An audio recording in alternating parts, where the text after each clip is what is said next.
두 명의 위대한 리더를 먼저 소개하려고 합니다. 위대한 리더자 두 명. 신앙의 선배이기도 하고요. 또한 오늘 본문에 나오는 신앙에서 예수님의 제자로서 유명했었던 베드로, 또한 이젠 선교사로서 바울과 함께 동역했었던 바나바를 소개할까 합니다. 여러분들, 베드로가 누구였죠? 베드로는 예수님의 수제자였어요. 원래 제자는 아니었죠. 그는 갈릴리에서 고기를 잡는 어부였었습니다. 날마다 아침에 일어나면 그물을 씻고 고기를 잡으러 가는 것이 그의 일상이었죠. 근데 어느 날은 예수님께서 베드로에게 찾아오십니다. 뭐라고 말씀하시냐면, 너가 낚는, 사람을 잡는, 사람을 살리는 그러한 어부가 될 것이다 하면서 예수님의 제자로 발탁이 됩니다. 누구요? 베드로요. 베드로는 정말 열정적인 사람입니다. 정말 예수님을 따라다니면서 수제자로서 예수님과 똑같이 기도도 따라가고 예수님의 기적도 보면서 기적을 행하기도 하는 그러한 위대한 사람이 베드로였었던 거죠.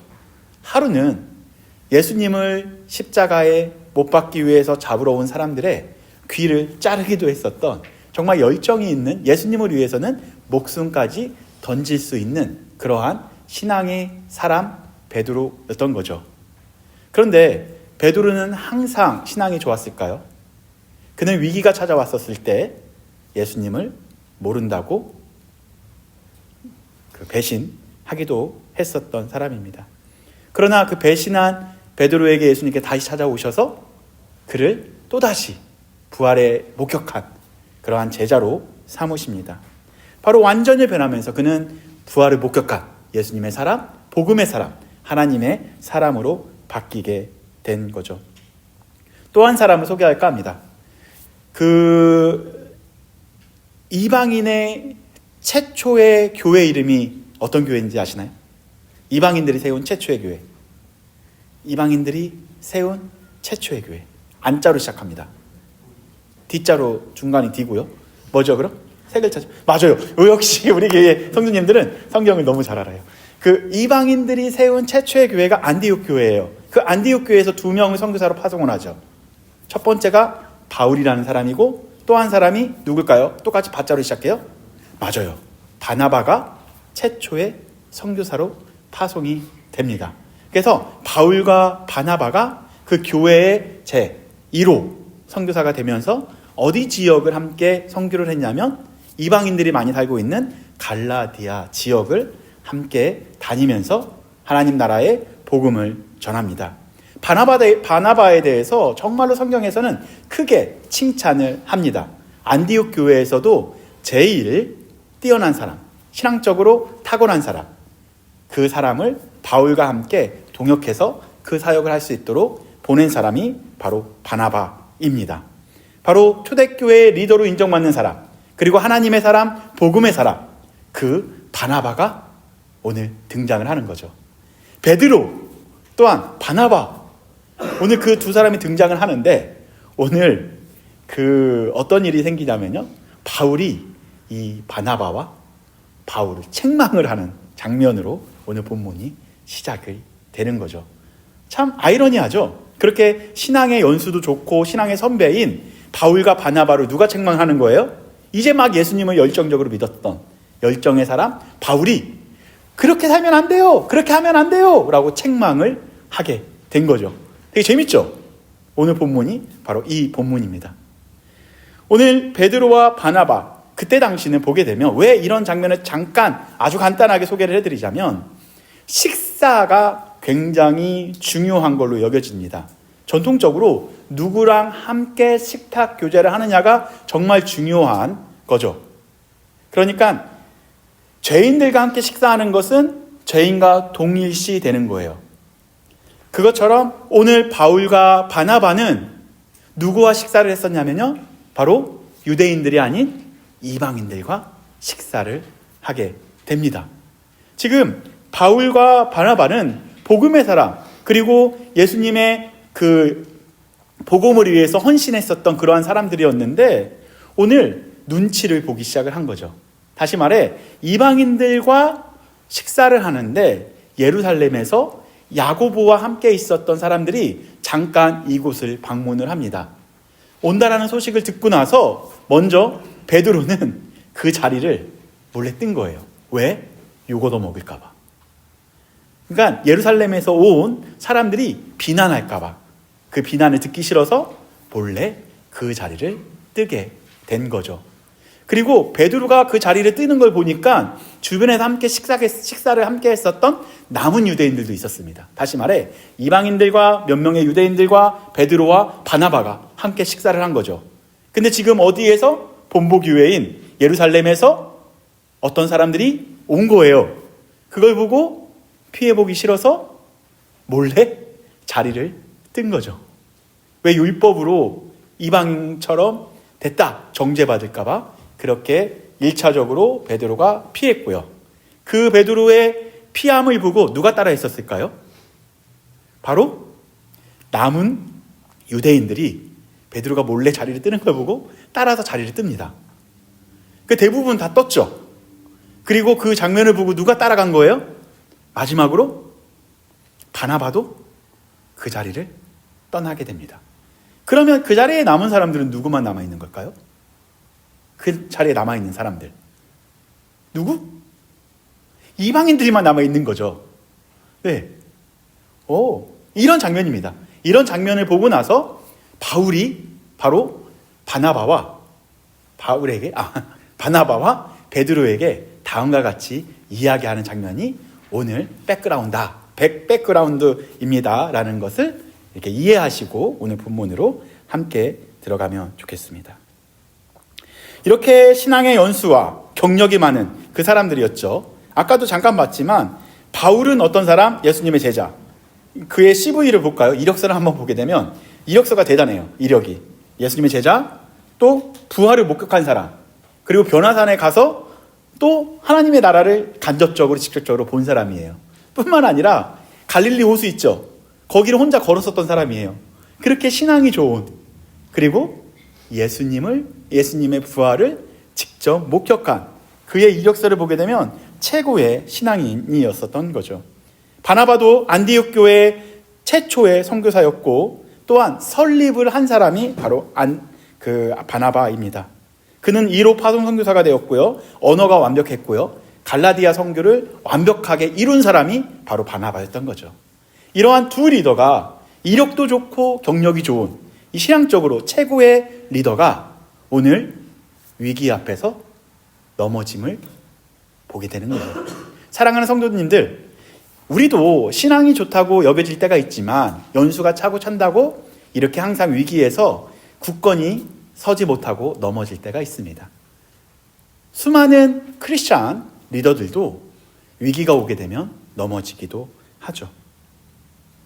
오늘 이 본문이 신앙의 선배이자 예수님의 제자, 그 교회의 중직자인 그 두 명을 바울이 책망을 합니다. 사랑하는 성도님들도 이렇게 신앙생활 하다가 교회가 바른 길로 가지 않는다면 이렇게 책망도 해야 합니다. 그럼 책망이란 것은 무엇일까? 그것도 오늘 같이 살펴보도록 하겠습니다. 11절의 말씀을 보니까 이렇게 다음과 같이 소개가 되는데요. 책망이라는 단어가 2번 나옵니다. 한번 다 같이 읽어보도록 하겠습니다. 시작! 게바가 안디옥에 이르렀을 때에 책망받을 일이 있기로 내가 그를 대면하여 책망하였노라. 게바가 누구예요? 게바가? 맞아요. 베드로입니다. 베드로가 어디에 이르렀을 때? 안디옥에 이르렀을 때 첫 번째 어떤 일이 있대요? 책망받을 일이 있기로. 그건 제가 설명해 드렸어요. 왜 책망을 받았는지. 책망받을 일이 있기로 내가 그를 대면하여 어떻게 했대요? 책망하였다라고 이야기합니다. 첫 번째 책망과 두 번째 책망은 단어적으로 달라요. 첫 번째 책망은 따라해볼까요? 카타, 기노스쿠. 카타라는 건 바로 뭐냐면요, 아래로 혹은 강하게라는 전치사를 쓰고요. 기노스쿠는 뭐냐면요, 우리 기륜 형제 기노스쿠가 뭐죠? 까먹었어요. 예전에 알았을 텐데. 그노시스는 알죠? 요즘에 지금 한국에서 온 지 얼마 안 돼서 지금 피곤해서 그렇게 해요. 알게 하다, 깨닫게 하다. 그러니까 강력하게 깨닫게 하는 게 책망인 거예요. 누가? 게바가. 강력하게 또한 아래로 바로 알 수 있도록 해주는 게 책망이라는 거죠. 그러니까 너 잘못했어. 너가 가는 게 잘못이야. 비난하는 게 아니고 바르게 알 수 있도록 도와주는 게 책망인 거예요. 지금 누가 개바는 바른 길로 가지 못하고 있었던 거죠. 그래서 강력하게 그리고 또한 정말로 바르게 깨닫게 할 수 있도록 도와주려고 어디에 쓴 거예요? 그의 얼굴 앞에 대면해서 그의 옆에 서게 됩니다. 그래서 두 번째 책망은 바로 뭐냐면요. 안티스템이라는 단어를 써요. 안티스템이. 다시 말하자면 그가 그를 강하게 깨닫게 하기 위해서 베드로 얼굴에 대면하여 서 있는 상태가 안티스템이에요. 그게 책망하다라는 거죠. 보통 우리가 생각하는 한국식 책망은 정죄하고 비난하는 거죠. 그게 아닌 거예요. 바른 길로 가지 못하는 게바를 향해 게바의 얼굴 앞에 서는 게 책망인 겁니다. 그래서 같이 서 있는 거예요. 그게 바로 책망이라는 단어입니다.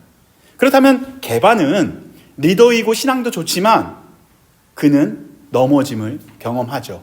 그 위기 앞에서 누가 그 옆에 서준 거예요? 바울이 그 옆에서 바른 길로 안내해 줍니다. 이것이 바로 책망이라는 그런 단어라고 여러분들이 이해하시면 됩니다. 깨닫게 해야 할 일, 알게 해야 할 일이 있다면 그 앞에 서야 합니다. 사랑하는 성도님들, 우리가 세상 속에 살아가다 보면 정말로 신앙적으로 또한 바르게 서지 못하는 사람들을 주변에 많이 보게 됩니까? 주변에 많이 있습니까? 신앙적으로 보게 되면 저 길로 가면 안 되는데 라고 생각하는 친구들이 학교에 있습니까? 그럼 우리는 어떻게 해야 될까요? 그들을 어떻게 해야죠? 바로 잡아야 되죠. 한국말로는 뭐라고 번역했어요? 책망해야죠. 그죠? 그러면 그 친구에 가서 야, 너 그렇게 살면 안 돼라고 책망할 수 있을까요? 되게 어렵죠. 그런데 책망해야 돼요. 그 책망이라는 것은 한국식 정서의 책망이 아니라는 거죠. 그가 바른 길로 가지고 있지 않다면 그 앞에 서서 막아주는 게 바로 우리가 해야 될 역할인 거죠. 여러분 주변에 정말로 바른 길로 가지 못하고 정말로 잘못된 길로 가는 주변에 많은 사람들이 있을 것입니다. 그 옆에 여러분들의 얼굴 앞에 서야 합니다. 아멘. 우리 장로교회의 시작점이 뭘까? 우리 교회는 장로교회예요. 예, 미국 장로교회입니다. 미국 장로교회예요. PCA인데요. 어디서부터 시작을 했냐면 장로교회는 뭐 여러분 많이 들어봤죠. 칼빈, 그리고 루터, 그리고 쯔빙글리 등등등이 나와요. 그 사람들을 뭐라고 표현했냐면 프로테스탄트라고 표현을 해요. 프로테스탄트가 한국말로 번역을 하면 뭐죠? 뭐라고 번역할 수 있죠? 네, 뭐 개혁, 뭐 개신교 거부하는 자들이잖아요. 그죠? 그때 당시 캐톨릭이 바른 길로 가지 못하니까 그들을 대항하여 그렇게 가지 못하도록 막아준 자들이 프로테스탄트예요. 여러분들은 장로교인이라면 세상이 바른 길로 가지 못한다면 그 앞에 서서 책망해야 합니다. 막아줘야 돼요. 그래야만이 그들이 바른 길로 갈 수 있다라는 거죠. 아멘?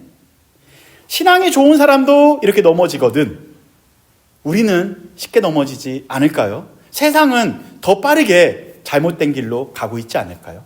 정말 재미없는 조크 하나만 해볼까요? 진짜 이건 80년대, 90년대에 있었던 하지 말까요? 여기 원근에 있어요. 그 내용 중에 하나가 뭐냐면, 예화예요, 예화. 그 지사님 아실 수도 있는 예화인데, 말이 있어요. 그 말은 두 단어밖에 모릅니다.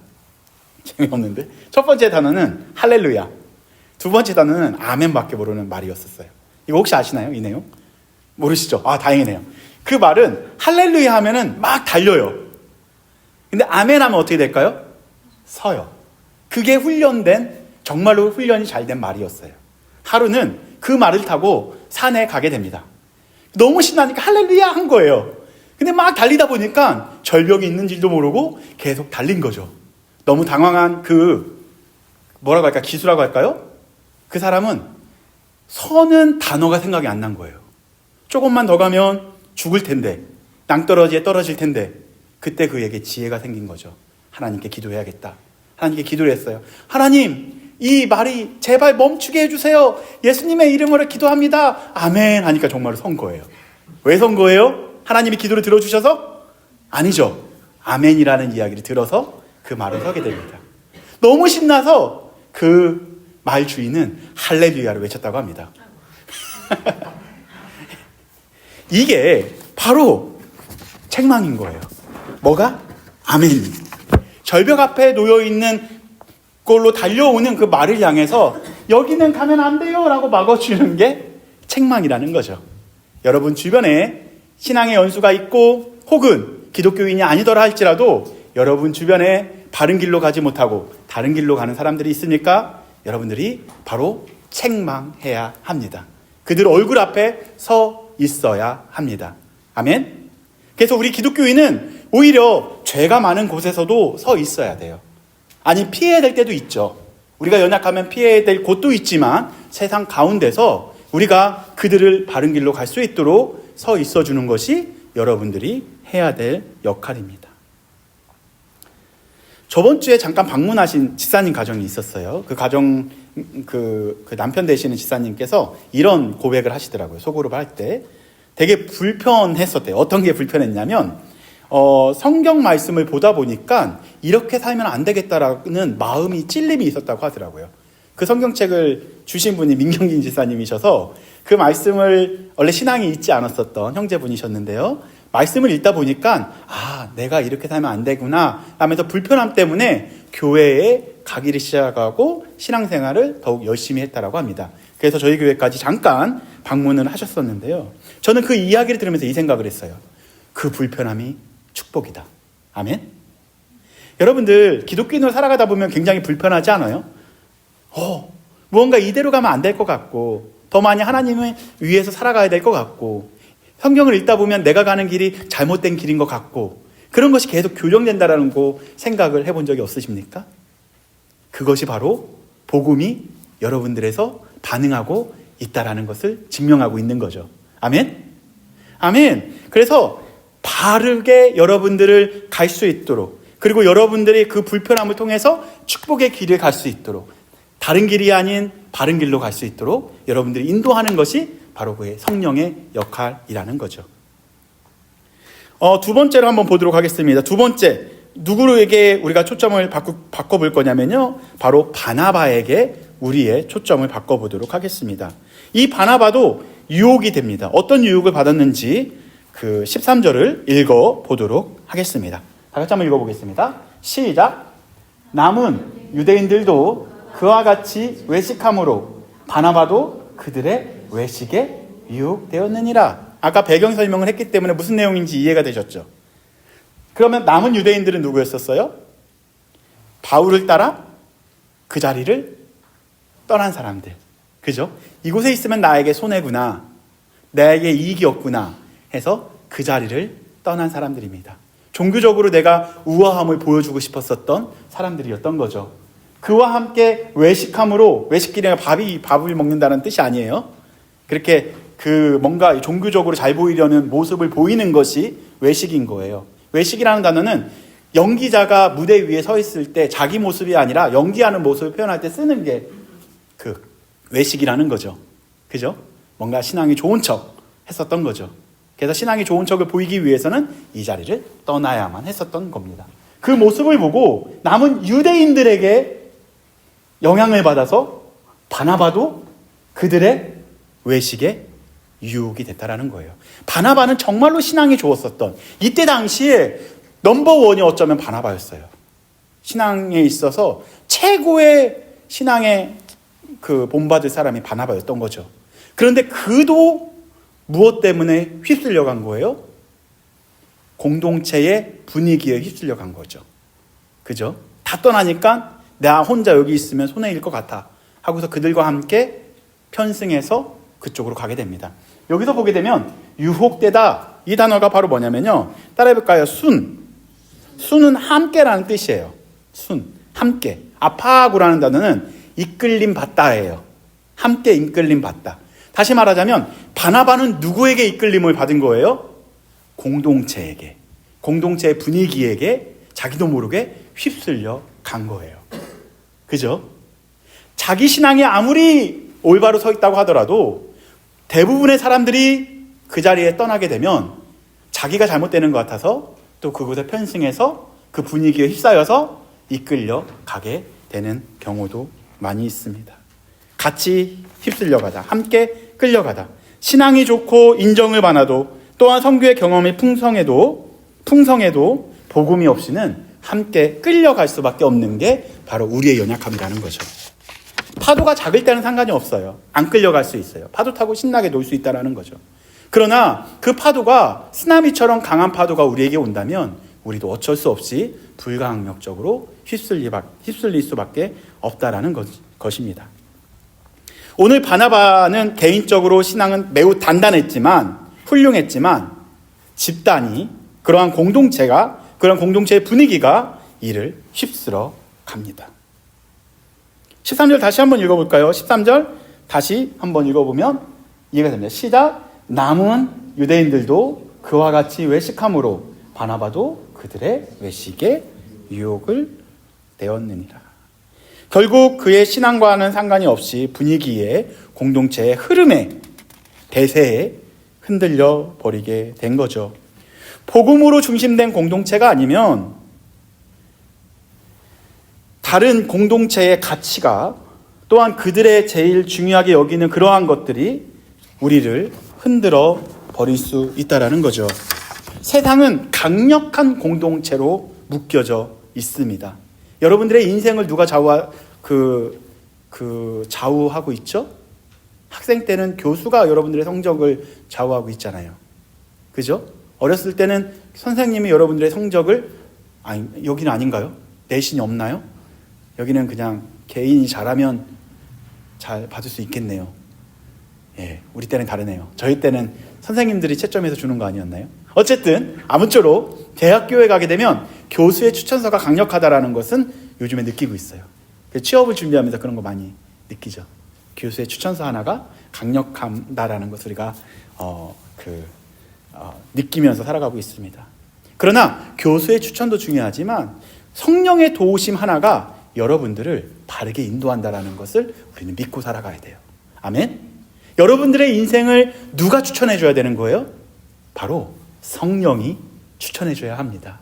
여러분들의 인생을 성령이 이끌어 가야만 합니다. 아멘. 세상이 이끌어 간다면 바나바처럼 아무리 내가 단단하다고 할지라도 세상에 휩쓸릴 수밖에 없다라는 거죠.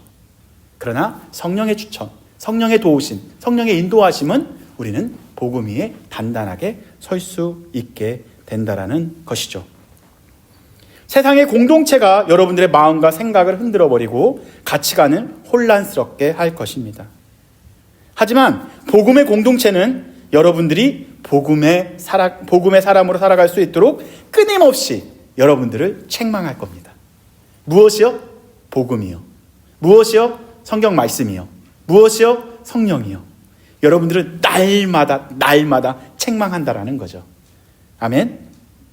그래서 안티스테미, 성령의 저항, 성령의 맞성, 성령의 가르치심, 복음의 메시지, 그리고 그리스도의 마음의 음성이 여러분들을 이끌어 가야만 합니다. 날마다 이 책망을 여러분들이 들으셔야 돼요. 아멘. 이 책망의 유익이 어디에 나와 있을까요? 디모데후서 3장 16절, 17절에 너무 명료하게 나와 있습니다. 다 같이 한번 읽어보도록 하겠습니다. 아무리 유명한 신학자라고 할지라도, 목회자라고 할지라도, 선교사라고 할지라도 삶에 익숙해지고 세월의 흐름에 잘 따라가다 보면 우리도 나도 모르게 넘어질 때가 있습니다. 이런 유혹에 우리가 걸려 넘어질 수 있다는 거죠. 우리가 한번 3장 16절 한번 읽어보도록 하겠습니다. 시작.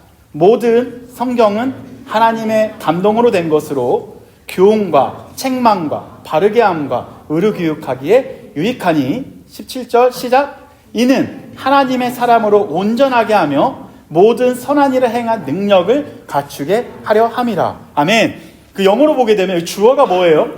All scripture예요. 뭐라고요? 모든 성경이. 그런데 그 모든 성경을 이렇게 수식해 주는 게 뭐죠? 바로 여기서 breath is out이라는 것은 하나님께서 여러분들이 창조하셨을 때 후 했을 때 뭐가 생긴 거죠? 생명이 되었다. 생명이 되었다. 이때 후가 그 하나님의 감동, 하나님의 숨이라는 거예요. 모든 성경은 무엇으로 된 거라고요? 하나님의 영으로. 하나님의 숨으로 되었다라는 거죠. 다시 말하자면 그 성경을 완료시켰었던 그 성령께서 여러분들을 어떻게 할 거래요? 어떻게 한대요? 보니까 for teaching, 가르치시고, 그 다음에 for reproof, 그리고 그 바르게 하고, 올바르게 하고, 가르치기도 하고, 트레이닝도 하고, 어떻게 하게요? 바른 길로 갈 수 있도록. 아멘. 그리고 여러분들을 온전한 사람으로 만드는 능력을 갖추게 한다라고 말하고 있다라는 거죠. 우리가 온전해질 수 있는 것은 유일하게 딱 두 가지겠죠. 첫 번째, Scripture. 두 번째, Holy Spirit. 그죠? 성경과 성령만이 우리를 바른 길로 인도할 수 있다는 거예요. 아멘. 그럼 우리는 어디에 묶여 있어야 될까요? 성경과 성령에 묶여 있어야 합니다. 결론으로 가도록 하겠습니다. 오늘 그 16절 보게 되면 20절 말씀 보게 되면 굉장히 재밌는 내용들이 나옵니다. 16절 먼저 읽어볼게요. 갈라디아서 16절 굉장히 길지만 한번 하나씩 짚어가면서 읽어보면서 한번 여러분들에게 결론적으로 다음 구절을 설명해 드리도록 하겠습니다. 다 같이 읽어보겠습니다. 시작. 사람이 위롭게 되는 것은 율법의 행위로 말미암이 아니요 오직 예수 그리스도를 믿음으로 말미암는 줄 알므로. 여기까지만 읽어볼까요? 사람이 위롭게 된다라는 것은 무엇으로 말미암아 된대요? 율법이 아니고 무엇으로 말미암아? 오직 예수 그리스도를 믿음으로 말미암아 의롭게 된다라고 이야기합니다. 그런데 이게 오직 무엇으로? 예수 그리스도를 믿는 믿음으로 우리가 위롭게 된대요. 근데 이 한 구절을 설명하기 위해서 날마다 신학자들이 매일 싸워요. 이걸로 몇십 년 동안 계속 싸우고 있어요. 어떤 거였냐면 예수 그리스도를 믿는 믿음인데, 그러면 우리가 믿는 믿음인지 이게 주격인지 목적격인지에 대한 싸움인 거예요. 나의 믿음으로 의롭게 되는 건지 아니면 예수 그리스도의 신실하심으로 우리가 의롭게 되어지는 건지에 대한 싸움이라는 거죠. 여러분들 1번 같아요? 2번 같아요? 우리가 의롭게 된다는 것은 내가 믿음이 좋으면 의롭게 되는 거예요? 아니면 예수 그리스도의 믿음으로 말미암아 우리가 의롭게 되는 거예요? 힘들죠? 그래서 여러분들에게 답을 줄게요. 이 책이 그거 한 절 이야기하려고 이렇게 쓴 책이에요. 예수 그리스도의 믿음으로 의롭게 되는지 아니면 우리의 믿음으로 의롭게 되어야 되는지 그거를 요약한 책이에요. 그것도 요약한 책. 네. 이거를 누구랑 봤냐면 제가 그 전에 있었을 때 변호사 그 법조의 성교회가 있어요. 한 3개월 동안 이 책을 깊이 팠어요. 결국은 결론을 내긴 냈어요. 제가 1분 안에 그 결론을 여러분들에게 설명해 드리는 거예요. 3개월짜리 그렇게 좀 꽉 짜서 결론을 여러분들, 몇십 년 동안, 몇백 년 동안 그 디베이트가 있었던 거, 아규먼트가 있었던 거를 여러분에게 답을 주려고 해요. 1번이다. 한번 손 들어볼까요? 내가 믿음이 좋아야 의롭게 된다. 혹은 예수님의 그 믿음으로 내가 의롭게 된다가 2번이에요. 1번이에요? 2번이에요? 찍으면 돼요. 1번 손 들어주세요. 2번 손 들어주세요. 네. 근데 1번이 강조되다 보면 뭐가 좋을까요? 우리가 신앙이 좋아야 돼요. 그럼 어떻게 되죠? 더 신앙생활을 더 잘할 수가 있어요. 근데 2번이 강조되면 어떻게 될까요? 굉장히 어차피 예수님의 신실하심으로 우리가 의롭게 되기 때문에 나는 노력 안 해도 될 것처럼 느껴지죠. 그죠? 그래서 신앙의 열정을 다소 감소시켜주는 그러한 어려움도 생기게 됩니다. 그러면 종교적인 색채를 위해서라면 첫 번째 해석이 훨씬 더 유익해요. 그죠? 그렇게 해야 더 종교생활을 열심히 할 거예요. 아니에요? 믿음이 더 좋아야 우리가 의롭게 된다라고 이야기한다면. 그래서 오늘 결론을 여러분들에게 말씀드리고 오늘 설교를 마치겠습니다.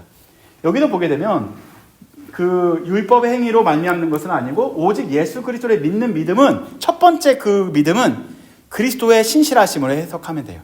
누구의 신실하심? 예수 그리스도의 신실하심. 저번 주에 말씀드렸죠. 예수 그리스도의 신실하심은 그 unchangeableness, 그러니까 변하지 않는 그런 속성 속에 우리가 기반되어 있다고 이야기를 했어요. 그러니까 다시 말해서 예수 그리스도의 그 신실하심으로 우리가 의롭게 되게 되면 우리가 어떻게 되냐면 우리도 그리스도 예수를 믿게 돼요. 아멘. 아멘.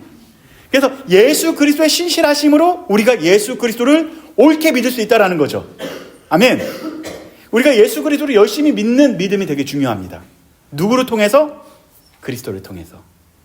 아멘. 예. 그래서 이 믿음이 우리를 어디로 이끄냐면 결국은 20절로 딱 넘어가면 돼요. 예수 그리스도의 그 신실하심이 우리를 이끌어가는 장소가 있다라는 거예요. 딱 한 군데예요. 거기를 이끌으려고 우리를 믿게 하신 거예요. 우리를 구원하신 거고요. 어딜까요? 목적지. 최종 목적지. 그거를 20절에 우리가 함께 보고 오늘 설교를 마치겠습니다. 20절 다 같이 읽어보겠습니다. 시작. 내가 그리스도와 함께 십자가에 못 박혔나니 그런즉 이제는 내가 사는 것이 아니요 오직 내 안에 그리스도께서 사시는 것이라. 이제 내가 육체 가운데 사는 것은 나를 사랑하사 나를 위하여 자기 자신을 버리신 하나님의 아들을 믿는 믿음 안에 사는 것이라. 아멘. 그리스도의 신실하심이, 그리스도의 믿음이 우리를 그리스도를 믿게 해서 어디로 이끌기 위한 믿음이라고요? 따라해 볼까요? 십자가. 최종 목적지가 어디라고요? 역설적이지 않나요? 십자가는 그때 당시 죽음의 상징이었어요. 사망의 상징이었어요. 심판의 상징이었어요. 그런데 예수님께서 우리를 어디로 이끄신다고요? 십자가로 이끄시는 거예요. 누구의 신실하심으로? 예수 그리스도의 신실하심으로. 왜 이끄셨을까요? 이 십자가만이 여러분들을 살릴 수 있는 것이기 때문에 그렇습니다. 아멘. 십자가라고 하면 내가 죽을 것 같아요. 아니에요. 여러분들이 살 길입니다. 아멘. 십자가로 가게 되면 손해보는 것 같아요. 아니에요. 그것이 여러분들에게 유익이고 여러분들에게 이익이라는 거죠. 십자가로 가면 손해볼 것 같아요. 아니라는 거죠. 십자가만이 바로 여러분들을 살릴 수 있는 유일한 장소라는 겁니다. 그래서 날마다 우리는 어디로 향해 가야 되냐면 따라해볼까요? 십자가. 아멘. 십자가. 그러면 십자가로 간다라는 것은 무엇일까요? 여러분들이 서 있어야 될 곳은 어디냐면요, 세상이에요. 그죠? 가서 여전히 프로텍트를 해야 되고 여전히 여러분들은 책망을 해야 돼요. 이 길로 가면 안 돼 하면서 그들 앞에서 서 있어야 합니다. 그러나 동시에 여러분들의 마음은 어디로 가 있어야 돼요? 어디와 연결되어 있어야 돼요? 십자가와 연결되어 있어야 된다는 거죠. 아멘. 그럼 우리가 가야 되는 곳이 바로 십자가라는 거죠. 그 십자가로 가게 되면 그 십자가의 복음의 능력은 죽음을 생명으로 바꿉니다. 사망을 영생으로 바꿉니다. 아픔을 회복으로 바꿉니다. 그러한 능력이 있다라는 거죠. 여러분들 그 능력을 여러분들이 이미 경험한 사람들이에요. 이미 경험한 여러분들이 세상 안으로 간다면, 그 십자가가 전해진다면 그 희망 없고 죽음의 땅, 그리고 사망의 땅, 아픔의 땅, 그것이 어떻게 변할까요? 생명으로, 영생으로, 회복으로 바뀌지 않을까요? 아멘. 우리가 서 있어야 될 곳 어디라고요? Where would Christian live? 크리스찬은 어디에 서 있어야 합니까? 크리스찬 live in the world, but we stand at cross. 아멘. 세상에 서 있어야 되지만 우리는 stand at the cross. 십자가 앞에 서 있어야 합니다. Our workplace is the world. 맞잖아요. But our standing place is the cross. 아멘. It means Christ become the center of our lives. 그것이 바로 예수 그리스도가 우리의 삶의 중심이 되는 거고요. It means living by the gospel. 그것이 바로 복음 중심으로 살아가는 것을 의미하고 있는 거죠. It means trusting not our righteousness, but the righteousness of Christ. 예수 그리스도의 의롭게 하심이 여러분들을 살릴 거고요. 여러분들이 서 있는 회사, 여러분들이 서 있는 학교, 여러분들이 서 있는 가정, 여러분들이 서 있는, 앉아 있는 이 교회를 살릴 것입니다. 아멘. 그러한 소망, 기대감을 가지시고 이번 주도 살아가기를 예수님의 이름으로 권면드립니다. 마지막으로 2장 20절 말씀 다 같이 우리 고백하고 잠깐 기도하는 시간을 갖도록 하겠습니다. 내 안에 사시는 예수 그리스도를 경험하는 저와 여러분들이 되길 소망하며 다음 구절을 고백하겠습니다. 시작! 내가 그리스도와 함께 십자가에 못 박혔나니 그런즉 이제는 내가 사는 것이 아니라 오직 내 안에 그리스도께서 사시는 것이라. 이제 내가 육체 가운데 사는 것은 나를 사랑하사 나를 위하여 자기를 버리신 하나님의 아들을 믿는 믿음 안에서 사는 것이니라. 아멘. 우리 마지막 찬양 하면서 예수님 더 사랑합니다. 그러한 고백을 하고 나서 우리 기도하는 시간을 갖도록 하겠습니다.